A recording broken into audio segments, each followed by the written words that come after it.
Hello दोस्तों, welcome back my YouTube channel mega mind arts classes. तो दोस्तों आज हम बात करेंगे हिस्ट्री का चैप्टर 4 और देखेंगे बाबू हिस्ट्री के चैप्टर 4 से ऐसे 40 क्वेश्चन जो आपके एग्जाम में और इसमें से क्वेश्चन एग्जाम में बाबू बने हुए हैं और ये 40 क्वेश्चन आपके एग्जाम के लिए बहुत बहुत जरूरी है, ध्यान रखिएगा। और बाबू आपका चैप्टर का नाम है बौद्ध धर्म और जैन धर्म से संबंधित, अर्थात विचार, विश्वास और इमारतें। और बाबू इस चैप्टर में आपको पढ़ना है बौद्ध धर्म और जैन धर्म, ध्यान रखिएगा। तो बाबू हम इस बात करेंगे इसमें कुल 40 क्वेश्चन की, ध्यान रखिएगा। प्रतिवर्ष 2 या 3 क्वेश्चन आपके 12th एग्जाम में बन ही जाते हैं और बनने की संभावना 110% बनते हैं, ध्यान रखिएगा। तो बाबू बात करते हैं इसमें पहला नंबर क्वेश्चन देखते हैं। इसमें आपका पहला नंबर क्वेश्चन है कि बुद्ध के द्वारा सारनाथ में दिया गया प्रथम प्रवचन क्या कहलाता है। सुन लीजिए, आपसे क्वेश्चन ये भी बना हुआ है कि महात्मा बुद्ध के द्वारा अपना प्रथम प्रवचन, अपना पहला उपदेश कहाँ दिया गया था बाबू। तो ये इसका आंसर होगा बाबू, महात्मा बुद्ध के द्वारा अपना पहला प्रवचन दिया गया तथा सारनाथ में, और उसे क्या कहा गया था बाबू, उसे धर्मचक्र प्रवर्तन के नाम से जाना गया, ध्यान रखिएगा। इस एक पहला नंबर क्वेश्चन का आंसर हो जाएगा कि महात्मा बुद्ध के द्वारा सारनाथ में दिया गया अपना पहला प्रवचन, प्रथम उपदेश धर्मचक्र प्रवर्तन से के नाम से जाना गया, ध्यान रखिएगा। यहाँ से अब बनते हैं क्वेश्चन नंबर 2। यहाँ से क्वेश्चन 2 बन गया क्योंकि इसमें पहला नंबर क्वेश्चन ये आपका ये बन जाता है कि बुद्ध ने अपना पहला उपदेश कहाँ दिया था, तो दिया था सारनाथ में।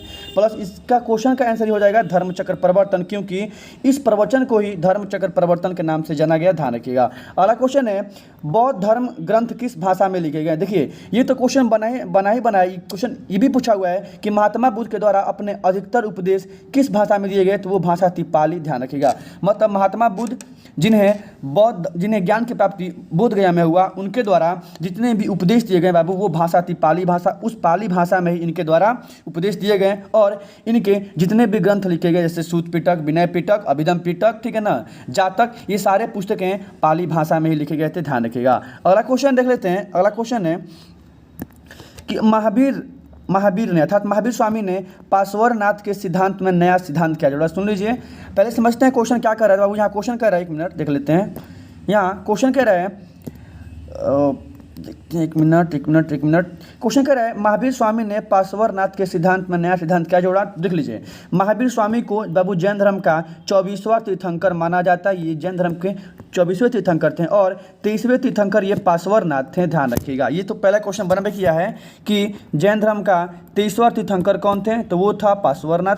24वां महावीर स्वामी थे और पार्श्वनाथ के द्वारा बाबू 4 सिद्धांत दिया गया था, सत्य, अहिंसा, ठीक है, अपरिग्रह, सत्य, अहिंसा, अपरिग्रह और आस्तेय, ठीक है ना, ये सिद्धांत दिया गया था। लेकिन जब महावीर स्वामी जैन धर्म के 24वें बने तीर्थंकर, तो वो पार्श्वनाथ के सिद्धांत में एक नया सिद्धांत जोड़ा, उसका नाम था ब्रह्मचर्य सिद्धांत। ये क्वेश्चन बना हुआ है कि महावीर स्वामी ने पार्श्वनाथ के सिद्धांत में नया सिद्धांत क्या जोड़ा था, तो वो था ब्रह्मचर्य सिद्धांत, ध्यान रखिएगा। अगला क्वेश्चन नंबर 4 देखते हैं। क्वेश्चन नंबर 4 कह रहा है बौद्ध धर्म त्रिपिटक की रचना कब हुई थी। देख लीजिए क्या करे बौद्ध धर्म त्रिपिटक की रचना कब हुई, तो इसका इसमें आंसर हो जाएगा कि जब महात्मा बुद्ध को निर्वाण की प्राप्ति हुई, अर्थात जब महात्मा बुद्ध की मृत्यु हुई, तो मृत्यु के बाद बौद्ध धर्म से संबंधित 3 पिटक का निर्माण किया गया, जिन्हें त्रिपिटक कहा गया। और बाबू पिटक का शाब्दिक अर्थ होता है टोकरियाँ, ध्यान रखिएगा। इस तरह से इसका यहाँ पे आंसर हो जाएगा कि त्रिपिटक की रचना महात्मा बुद्ध के निर्वाण प्राप्त करने के बाद की गई थी, ध्यान रखिएगा। लेकिन यहाँ से क्वेश्चन बाबू ये भी बनता है कि त्रिपिटक का संबंध किस धर्म से, तो बाबू त्रिपिटक का संबंध बौद्ध धर्म से है, ध्यान रखिएगा। अगला क्वेश्चन है तलवंडी में, देख लीजिए, तलवंडी में किस प्रसिद्ध संत का जन्म हुआ था। तो हमने इसके पिछले क्लास का जो वीडियो अपलोड हुआ था उसमें भी हम बताया था कि तलवंडी में गुरु नानक का जन्म हुआ था, ध्यान रखिएगा। अगला क्वेश्चन है श्वेतांबर और दिगंबर का संबंध किस धर्म से। देख लीजिए, जब हीनयान महायान कहेगा, श्वेतांबर दिगंबर कहेगा, तो ध्यान रखिएगा हीनयान महायान बौद्ध धर्म। देख लीजिए, श्वेतांबर दिगंबर का संबंध जैन धर्म से है और महावीर स्वामी की मृत्यु के बाद जैन धर्म 2 भागों में बट गया, वो कौन था, श्वेतांबर और दिगंबर। इस तरह से क्वेश्चन नंबर 6 का आंसर हो जाएगा श्वेतांबर और दिगंबर का संबंध जैन धर्म से है। क्वेश्चन नंबर 7 है हीनयान और महायान का संबंध किससे है, तो बता दे रहे हैं जब महात्मा बुद्ध की मृत्यु 483 ईसा पूर्व, ठीक है, कुशीनगर में हुई, तो उसके बाद चौथी बौद्ध संगति हुई थी जम्मू कश्मीर में कनिष्क के शासनकाल में, और उसके दौरान ये बौद्ध धर्म हीन और महायान दो भागों में बट गया। इस तरह से क्वेश्चन बना हुआ है 7 नंबर का। इसका संबंध किससे है? तो बाबू इसका संबंध बौद्ध धर्म से। ध्यान रखिए, क्वेश्चन बना हुआ है हीनयान और महायान का संबंध किस धर्म से? तो बाबू हीनयान महायान का संबंध बौद्ध धर्म से है। देख लेते हैं कि जैन संगतियाँ बौद्ध संगतियाँ कब कब हुई थी और कहाँ कहाँ हुई थी। ध्यान रखिए, कह रहे हैं प्रथम बौद्ध संगति कहाँ हुई थी? तो हमने बताया था बाबू कि प्रथम बौद्ध संगति 483 में। क्या बताए थे कि प्रथम बौद्ध संगति 483 ईसा पूर्व अजात शत्रु के शासनकाल में। ये कोई भी क्वेश्चन बना हुआ है कि प्रथम बौद्ध संगति किसके शासनकाल में हुई थी? तो अजात शत्रु के शासनकाल में राजगीर में हुआ था। ध्यान रखिएगा। इस तरह से क्वेश्चन नंबर 8 का आंसर हो जाएगा प्रथम बौद्ध संगति राजगीर में हुई थी। ध्यान रखिए। क्वेश्चन नंबर 9 का है द्वितीय बौद्ध संगति कहाँ हुई थी? देख लीजिए, जब द्वितीय बौद्ध संगति की बात करेगा तो बाबू द्वितीय बौद्ध संगति 383 ईसा पूर्व कालाशोक के शासनकाल में। किसके शासनकाल में? कालाशोक के शासनकाल में बिहार कि वैशाली में किया गया था। वैशाली इसका आंसर हो जाएगा। ध्यान रखिएगा। क्वेश्चन नंबर 10 कर है तृतीय बौद्ध संगति कहाँ हुई थी? तो देख लीजिए बाबू, तृतीय बौद्ध संगति का आयोजन अशोक के शासनकाल में। ये भी क्वेश्चन बना हुआ है कि किसके शासनकाल में हुआ था? तो बाबू तृतीय बौद्ध संगति अशोक के शासनकाल में हुआ था। कहाँ पे हुआ था बाबू? तो वो पाटलिपुत्र में हुआ था। यहाँ क्वेश्चन ये भी बनता है कि इस पाटलिपुत्र नगर की स्थापना किसने की थी? तो बाबू पाटलिपुत्र नगर की स्थापना उदयन के द्वारा किया गया था। ये भी क्वेश्चन बना हुआ है। ध्यान रखिएगा। क्वेश्चन यहाँ पे ये भी बना हुआ है अशोक किस वंश से संबंधित है? तो अशोक मौर्य वंश से संबंधित है। ध्यान रखिएगा। इस तरह से क्वेश्चन नंबर 10 का आंसर हो जाएगा तृतीय बौद्ध संगति पाटलिपुत्र में आयोजित की गई थी। ध्यान रखिएगा।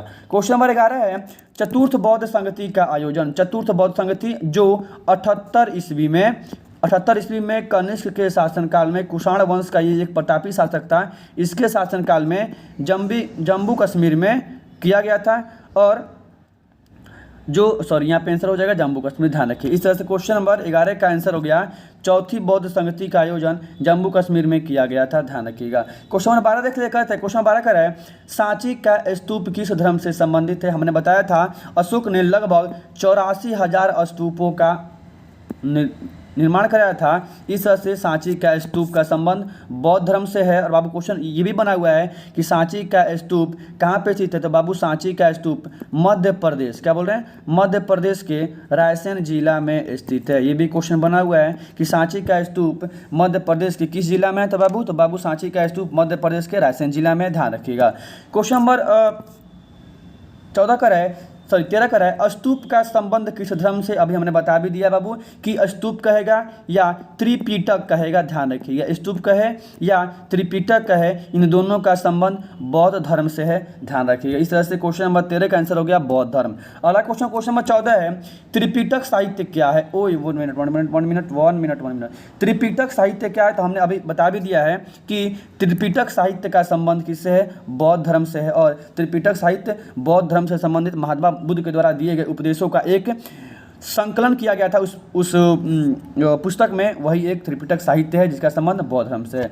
क्वेश्चन में देखते हैं 15। क्वेश्चन नंबर आपका 15 है महात्मा बुद्ध को ज्ञान की प्राप्ति कहाँ हुई थी? और ये क्वेश्चन एग्जाम में बना हुआ है और बनने की संभावना 110% है, क्योंकि बाबू इतिहास के क्वेश्चन 12th के रिपीट होते हैं। ध्यान रखिए। क्वेश्चन नंबर 15 का है महात्मा बुद्ध को ज्ञान की प्राप्ति कहाँ हुई थी? जब बात करेगा ज्ञान की प्राप्ति बाबू, तो बाबू महात्मा बुद्ध को ज्ञान की प्राप्ति बोध गया में हुई थी। इसलिए बोधि मंदिरों का निर्माण बोध गया में कराया गया था। ध्यान रखिएगा।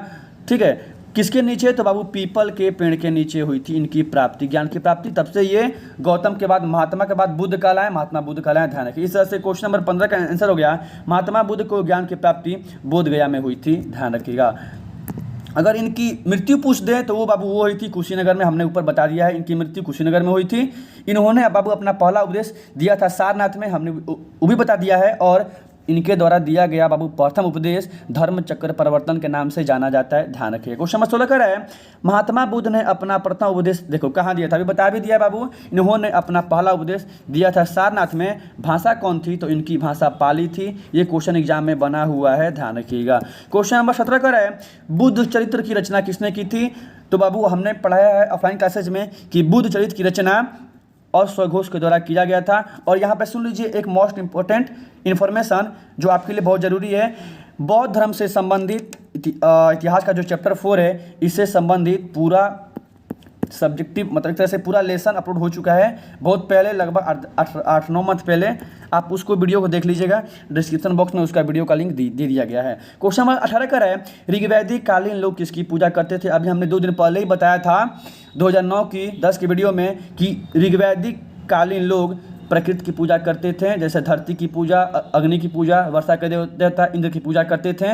ध्यान रखिएगा, इस तरह से इसका आंसर हो जाएगा ऋग्वैदिक कालीन लोग प्रकृति की पूजा करते थे। ध्यान रखिएगा। क्वेश्चन नंबर 19 है, देख लेते हैं। क्वेश्चन नंबर 19 का है, उत्तरवैदिक काल के अंत तक किसकी पूजा होने लगी? मतलब सही मायने में कहा जाए तो उत्तरवैदिक काल के लोग प्रकृति को छोड़कर किसकी पूजा करने लगे? तो ब्रह्मा विष्णु महेश की पूजा करने लगे। ये क्वेश्चन दोनों क्वेश्चन एग्जाम में बना हुआ है, ध्यान रखिएगा।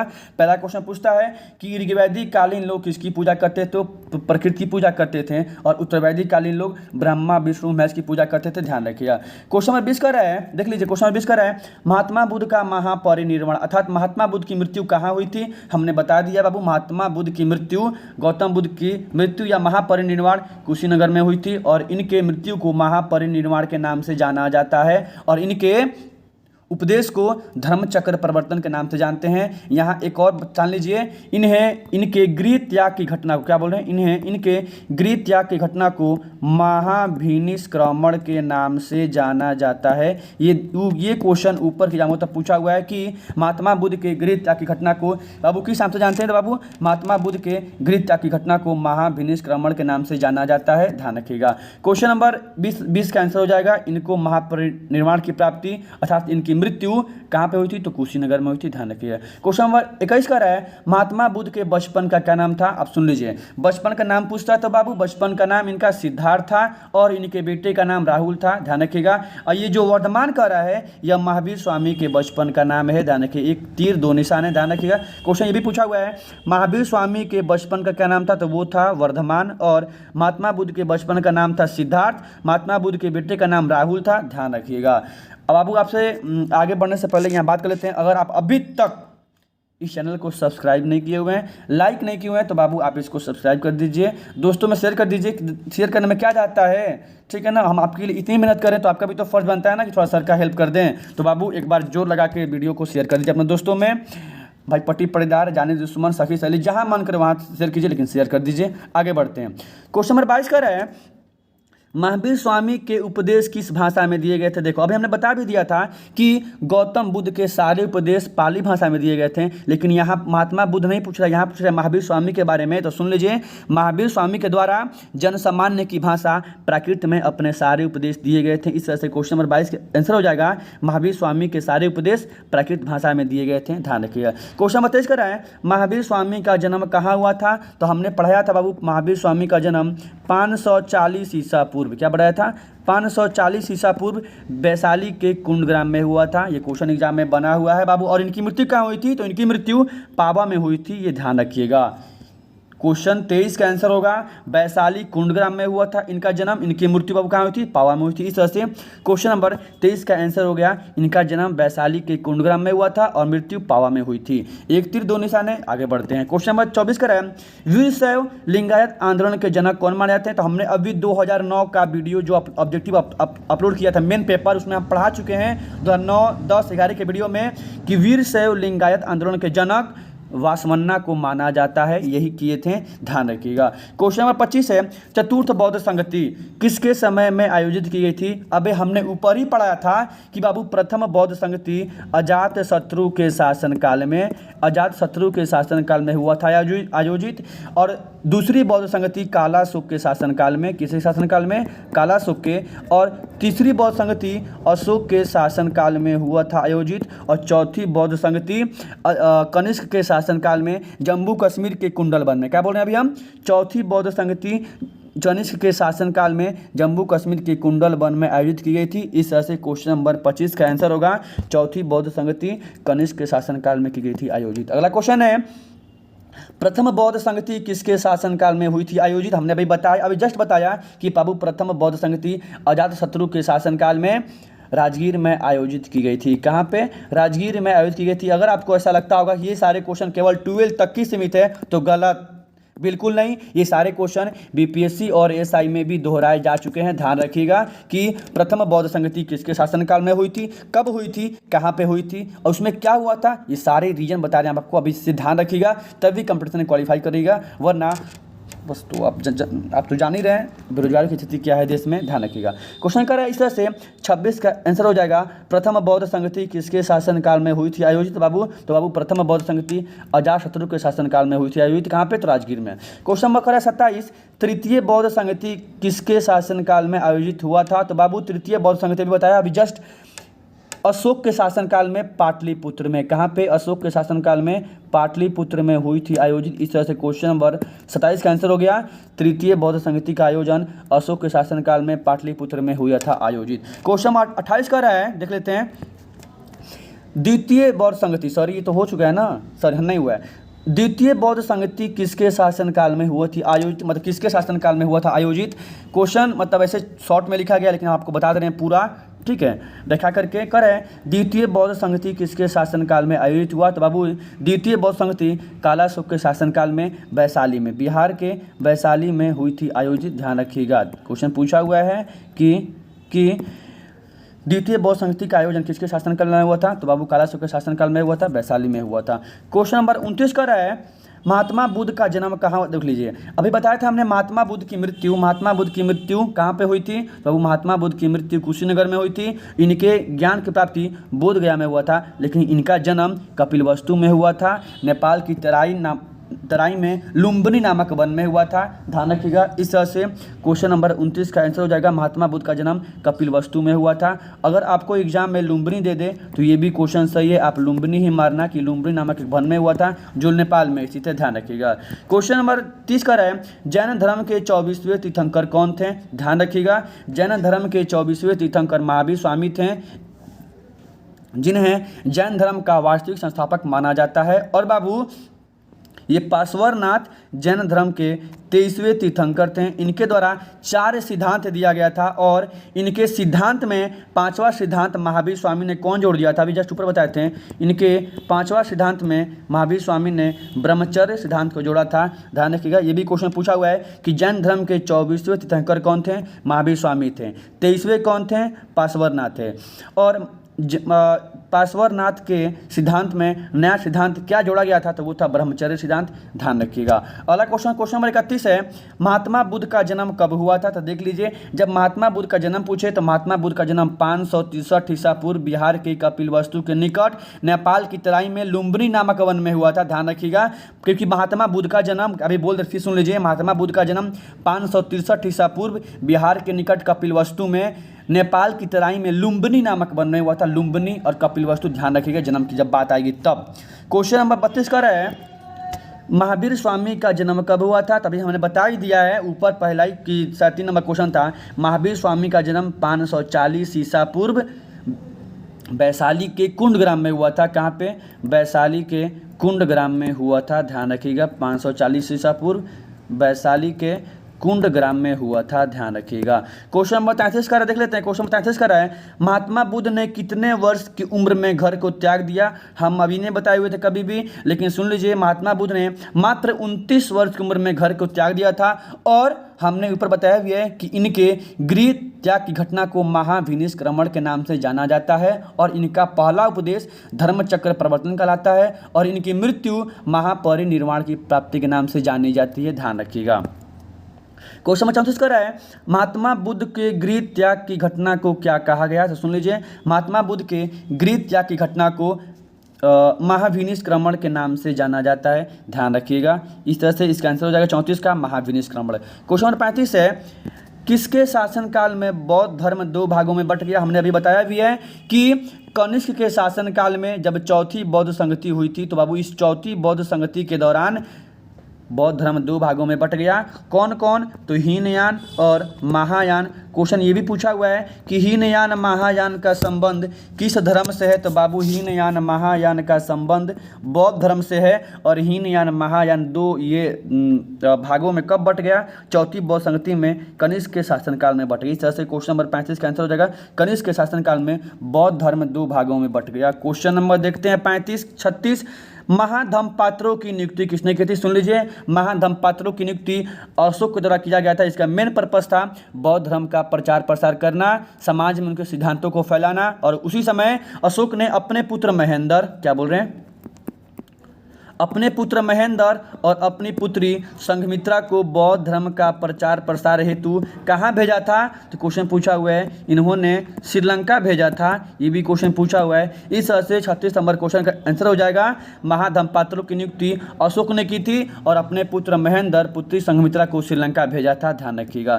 क्वेश्चन नंबर 37 का है, वेदों की कुल संख्या कितनी है? वे कुल कितने वेद हैं? हमने बता ही दिया है, कुल 4 वेद हैं। और सबसे प्राचीन वेद कौन है? तो बाबू सबसे प्राचीन वेद ऋग्वेद है। और सबसे बाद का वेद कौन है? तो बाबू सबसे बाद का वेद अथर्ववेद है। और कुल 4 वेद हैं, ध्यान रखिएगा।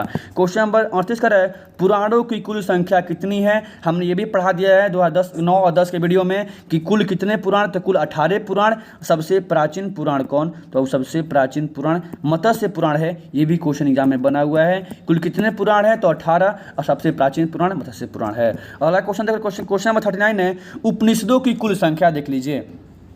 करें, उपनिषदों की कुल संख्या कितनी है? तो हमने बताया है कि अब उपनिषद क्या है? तो उपनिषद एक दर्शन है जिसकी कुल संख्या 108 है। क्वेश्चन ये तो बनबे किया, ये भी क्वेश्चन बना बाबू, सुन लो जान कि सत्यमेव जयते, क्या बोले, सत्यमेव जयते किस उपनिषद से लिया गया है? तो ध्यान रखिएगा, जब भी बात करेगा सत्यमेव जयते की तो बाबू सत्यमेव जयते मुंडको उपनिषद से लिया गया है। क्या बाबू? सत्यमेव जयते मुंडको उपनिषद से लिया गया है। ये भी क्वेश्चन एग्जाम में बना हुआ है। सत्यमेव जयते कहाँ से लिया गया है? मुंडको उपनिषद से।